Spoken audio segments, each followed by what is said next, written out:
하늘에 계신 우리 아버지여, 이름이 거룩히 여김을 받으시오며 나라의 임하옵시며 뜻이 하늘에서 이루어진 것 같이 땅에서도 이루어지이다.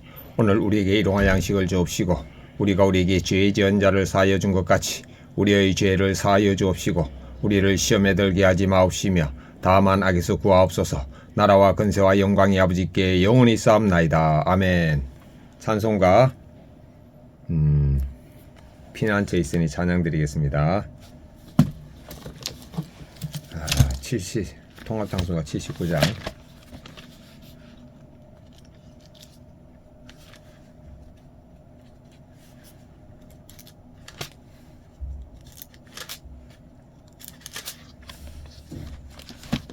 아이고, 이건 저거 해야 되겠다.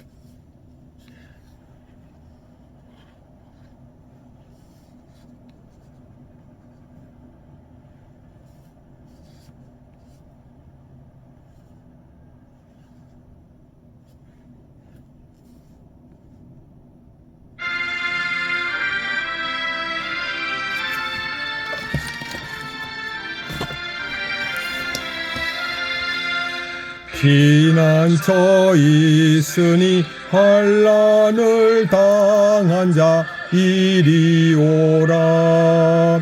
땅들이 변하고 물결이 일어나 산 위에 넘치되 두렵지 않네. 아멘. 하나님의 말씀 에스라 1장 1절부터 4절입니다.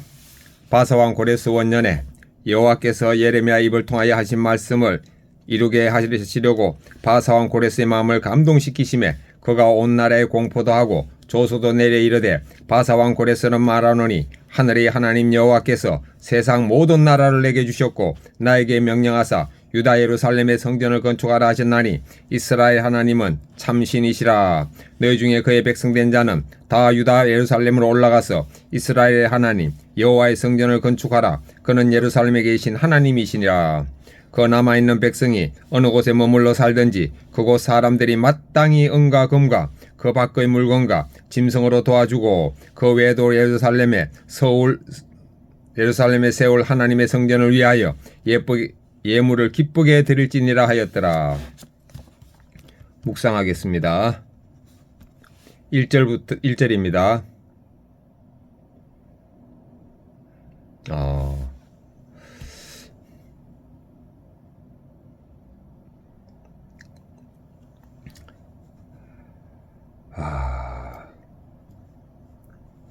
바사왕 고레스 원년이면 고레스 1년이네요. 고레스 1년에 여호와께서 예레미야를 통해서 예언을 했는데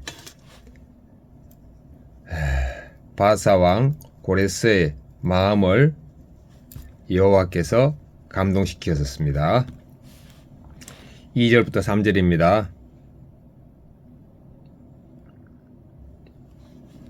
바사왕 고레스는 여호와께서 모든 나라를 자기에게 주셨다고 하면서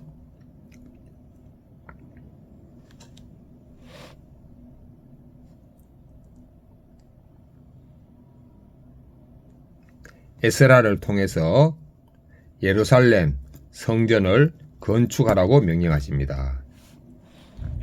4절입니다.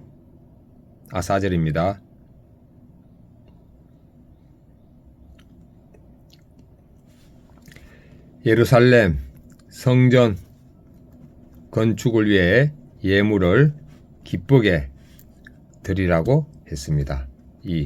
적용하겠습니다. 이방원 고레스를 통해서 하나님께서 그냥 직접 말씀하셔가지고 성전을 건축하네요. 저는 죽었고 예수님이 사심을 의식하면서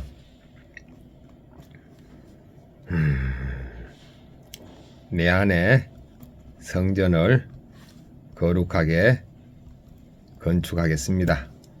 생각과 말과 행동이 십자가에 못 박혔고 예수님이 함께 사심을 의식하겠습니다. 두 번째, 왼손은 주먹을 쥐고 예수님과 십자가에 못 박았음을 의식하고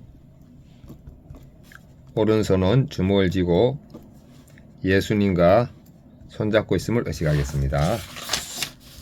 본문에서 1절 유다 백성은 바벨론의 포로로 끌려가 70년 동안 혹독한 시련을 겪었습니다. 그러나 하나님은 그들을 향한 구원의 약속을 잊지 않으셨습니다. 바하사왕 고레스 원년에 예레미야를 통해 약속하신 말씀을 이루시려고 고레스의 마음을 감동시키십니다. 이렇게 하나님은 우리가 전혀 예상하지 못한 사람이나 방법으로 자신의 뜻을 이루십니다. 내가 안 될 것이라고 생각한 사람도 하나님이 그의 마음을 감동시키시면 구원의 통로가 됩니다. 나는 의외의 사람을 통해 하나님 은혜를 경험한 적이 있습니까? 내가 무시하는 사람도 하나님이 사용할 수 있음을 인정합니까?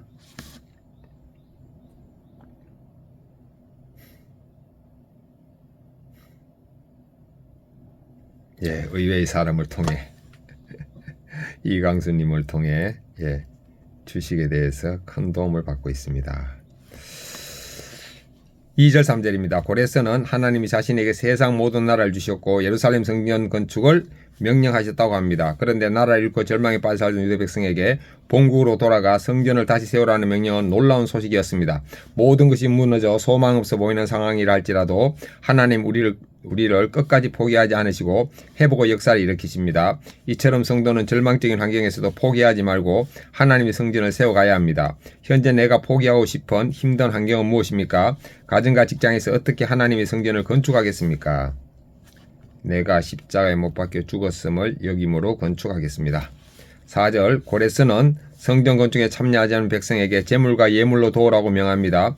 이렇게 하나님의 성전이 세워지는 일에는 공동체의 협력과 도움이 필요합니다. 혼자 감당할 수 없는 고난이나 문제도 공동체의 기도와 권면으로 해결됩니다. 공동체에 잘 속해 있을 때 무너진 우리 가정의 성전도 회복됩니다. 하나님은 말씀을 이루시고자 우리에게 공동체를 허락하셨습니다. 지체들과 서로 도우며 기쁘게 섬기는 것이 성전을 세우는 일입니다. 내가 공동체에 나누고 기도를 부탁해야 할 고민이나 어려움이 있습니까? 공동체의 권면과 도움으로 성전을 세우는 일에 참여하고 있습니까?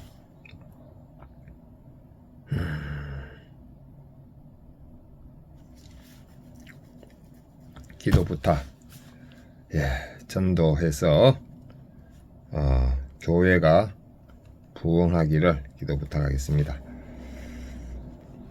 그리고 저는 죽었고 예수님이 사심을 늘 의식하기를 기도 부탁하겠습니다. 기도하기. 하나님은 어떤 사람도 구원을 위해 사용할 수 있는데 제 생각으로 무시하고 정죄했던 것을 회개합니다. 절망적인 상황에서도 포기하지 않고 주님의 성전을 세워가게 하옵소서. 공동체의 사랑과 도움에 감사하며 서로를 세우는 일에 기쁘게 참여하게 하옵소서. 아멘. 묵상간정. 무너진 가정의 재건. 어린 나이에 아버지를 잃은 저는 나중에 결혼하면 자녀들과 오래도록 함께하는 아빠가 되고 싶었습니다. 그러나 젊은 시절에 세상 행복을 추구하며 술과 음란으로 방탕하게 살았습니다. 그러다 저는 이혼의 아픔이 있는 지금의 아내를 만나 오랜 세월 동거했는데 아내는 제 눈치를 보며 자기 아들에 관한 말을 아꼈습니다. 저도 아내에게 아들을 만나는지 애써 묻지 않았고 가급적 아들 얘기는 하지 않았으면 좋겠다는 무언의 압박을 주면서 그 존재를 잊고 지냈습니다. 그러다 보니 아내는 장성한 아들의 결혼 소식을 듣고도 엄마로서 결혼식에 참석하지 못했습니다. 그러던 중 저희 부부는 교회 공동체에 속하면서 지체들에게 결혼 예배를 드리고 혼인신고도 하세요라는 권면을 받았습니다. 그리고 결혼식에 아들 부부를 초청하라는